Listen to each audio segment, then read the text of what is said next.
Twongeye kubaha ikaze hano mu murenge wa Jabana, aho tuje muri site ya Ngiryi, aho tugiye kukuzanira ikibanza gihagaze miliyoni 13. Ni ukuvuga ngo muri iyo site ikibanza turi kukikubonera kuri miliyoni 13. Ikibanza kiba giteye borune, reka tuze tubereke izo borune. Dore ngizi, dore ngiyi, iyi ni borune, iyi ni borune, reka tubereke. Ni ukuvuga ngo ni site yegereye umujyi wa Kigali, uri nk'umuntu ukorera Nyabugogo, kuva kuri ibi bibanza aho biri ugera Nyabugogo uhakoresha amatike y'1,300. Ubwo harimo moto y'igihumbi, harimo moto y'igihumbi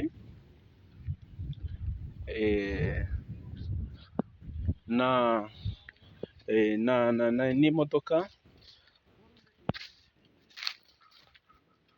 Dore borune yindi ngiyi, iyi ni indi borune, dore ngiyi murayibona, iyi ni borune.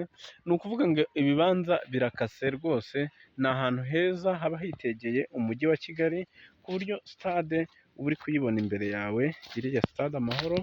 Ikindi, ikibuga cy'indege cya Bugesera naho uba ukiri kukireba rwose, mbese uba witegeye umujyi wa Kigali, ni ahantu uba uhareba hose. Reka wenda tuze, dore indi borune.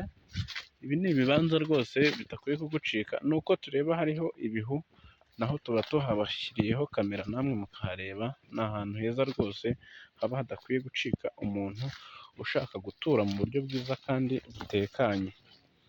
Aha rero ni mu murenge wa Jabana. Ni ahantu, ni umwe mu mirenge myiza iri ahantu heza hateretse, hameze neza, buri muntu wese yakwifuza gutira. Aha tukaba turi ku biro by'umudugudu, hahandi rwose umuntu wese wifuza gutura aba atuye neza atekanye. Iyi ni karitsiye rero irimo ibyo bibanza, murabona ko hari kuzamurwa imiturirwa. Dore ya site ngiyi tuyigezeho, ngira ngo muranayibona. Ni ahantu rwose bakase ibibanza. Dore inyubako zemerewe kuba zaba zirimo, nkeka ko muri kuzibona, dore ngizo, ushaka aze kuzireba yitonze. Dore ngizi, dore ngizi, dore ngizi rwose, ngira ngo muri kubona ibihemerewe.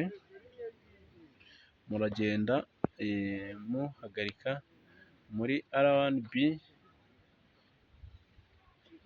ndakeka ari ibyo.